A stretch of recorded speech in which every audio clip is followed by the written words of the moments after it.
Father said, well, how do you say I don't understand in the chip? I said, no understand.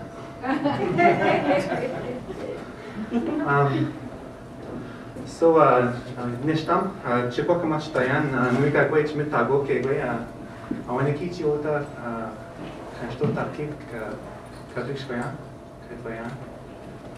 Okay, I might say a couple words you don't understand during the story, but bear with me, I won't take away from it.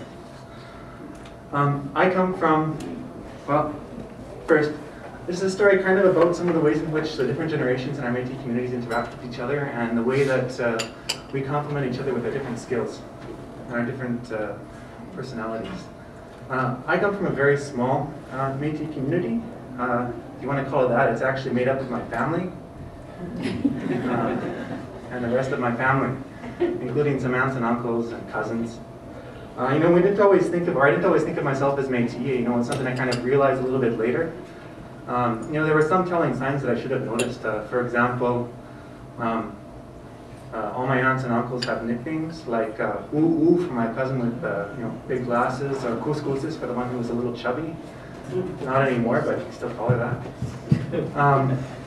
And every time I go to visit my grandpa, he'd sit me down and he'd say, how's the half-breed situation? And severe, very severe.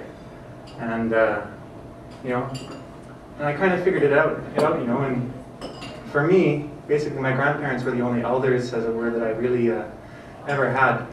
And I realized, you know, there's some ways in which we really complemented each other. When I was between about 15 to 18, you know, I noticed that some of the people in our group, they trap part of the year when they can. Well, where I come from in Hazelton, it's a fairly small place in northern BC, what we have is we call pine mushrooms. Matsutake. Anybody here heard of pine mushrooms? Well, from about the middle of July to the middle to end of October, they grow, we pick them, they only grow wild, we can't cultivate them. And we sell them for, it's a cash crop. Now they grow wild in the bush, you know where they pick, but you don't tell anybody because they grow the same place again and again. So once somebody else knows, well, that's your money gone, especially if it's a good place. So my grandpa and I went together for several seasons. You know, when we started, you know, let's see, and let me just look here. Okay, now there's a lot of ways that, you know, we got well on together. For example, I would say, Nimashong Gintakish Tepon, Magan Niamaga Nintamichon. I'd say my grandpa, he's really, really good cook, and he cooks a lot, and I'm a really good eater, so that goes well together. You know, anything he cooks, I can eat. Other things where we really go well together, you know, he's got a really nice truck, well maintained, and I drive in a sane and safe manner.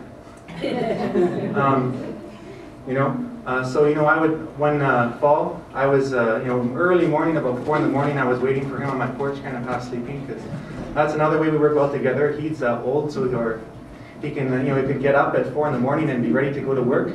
And I'm young, so I can sleep in a moving vehicle, no matter who's driving. So you know, he picked me up and we went to pick mushrooms. Now this was probably about the 4th or 5th year we'd been picking together. And you know, whereas before we'd always had an arrangement where I'd run to the top of the hills and he'd wait for me at the top. But now he was getting a little bit slower. He actually suffered from Parkinson's, so it interrupted his balance a little bit. So I worried a little bit about him. My grandma would say, you know, Dale, you better watch him, make sure he stays safe out there, because you know he's never going to stop going, ever. And so I'd always keep my eye on him. So we were picking at a place called Dry Creek Bed, about an hour in from the truck.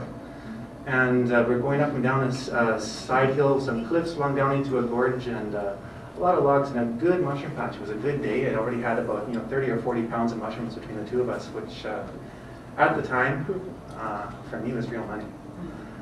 And all of a sudden I looked up and I realized my grandpa was gone. And I thought, oh no, something's happened to him. You know, I yelled in front, I was like, Rex, Rex, but considerably louder. But I didn't hear anything. All I could hear was the wind, you know, going through kind of the cedar trees.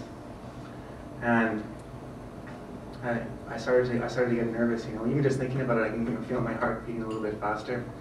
And I thought, oh no, you know, what's happened to him? Maybe he's, you know, he stepped over a log and he caught his foot and he fell backwards and he fell and he hit his head and he's lying there unconscious and the bear's going to come along and find him and then I won't have a grandpa anymore, or grandma will beat me, or you know, I thought, oh, maybe you know, any number of things could have happened. So I started. I had a lot of energy back then, not like now. And I started.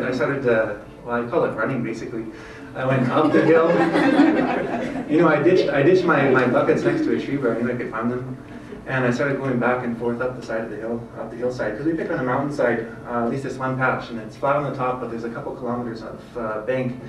I started going up, and I just went straight up, and I ran and ran. I was looking, I'd yelling for him, Rex, Rex, and not a peep. Sometimes I think I heard something, and then I'd go that way, and I'd run downhill, and I'd run across, and I think I hear a noise, and nothing.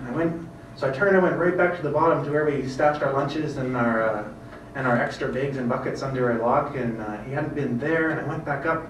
And the long and short of it is that after about 40 minutes, I heard a voice right behind me. I turned, and there's my grandpa. And oh, I was worried, and I looked at him, and he looked in bad shape. I thought something must have happened to him. His face was just whiter than his braid, and he was shaky, and you know, more than usual. And he looked at me like he'd seen a ghost. I thought, oh boy, is he ever going to be glad to see me? You know, I hope something never happened. And he looked at me and he said, oh, Dale, I've been worried sick about you. I've been roaming all around here. I thought you must have fallen off, or you go down too close to the cliff, and I didn't know what. I thought something had happened to you. And so I didn't say anything. I just laughed on the inside. And then I waited until I was picking alone and laughed some more. But, you know, I realized it really highlighted something that, you know, as much as we compliment each other, it's not the way that we compliment each other that makes us a community. It's the fact that we all care for each other, older generations, younger generations, and you know, I think his fear was unreasonable, and I guess he thought the same about me. But you know, the fact that we care for each other means that we pay attention to each other and we learn from each other. And now let's go back to doing something that we're all good at, young and old, is join ourselves.